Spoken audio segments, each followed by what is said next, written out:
बिस्मिल्लाहिर्रहमानिर्रहीम अस्सलामु अलैकुम वरहमतुल्लाहि वबरकातुहू। आबिद राजा चैनल की तरफ से आज मैं अपने दोस्तों को रिज़्क बढ़ाने के 10 असबाब बताऊंगा कि आपके रिज़्क में कैसे बरकत हो सकती है। इसके साथ मैं अपने दोस्तों से गुजारिश करूंगा कि अगर आपने अभी तक मेरे चैनल आबिद राजा को सब्सक्राइब नहीं किया तो ज़रूर कर लें ताकि डेली आप तक अच्छी वीडियो पहुँच सकें। तो स्टार्ट करते हैं। बिस्मिल्लाहिर्रहमानिर्रहीम। नंबर 1, इस्तग़फ़ार करना। कसरत से इस्तग़फ़ार किया करें। नंबर 2, तक़वा इख्तियार करना। नंबर 3, अल्लाह की ज़ात पर तवक्कल करना। नंबर 4, हस्बे हैसियत सदका करना।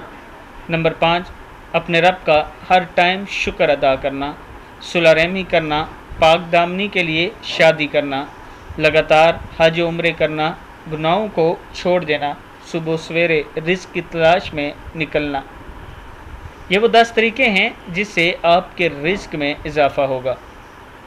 मैं अपने दोस्तों से गुजारिश करूंगा कि अगर आपने अभी तक मेरे चैनल आबिद राजा को सब्सक्राइब नहीं किया तो उसको सब्सक्राइब भी करें और इन बातों पर आपने ज़रूर अमल करना है। अस्सलामु अलैकुम वरहमतुल्लाहि वबरकातुहू।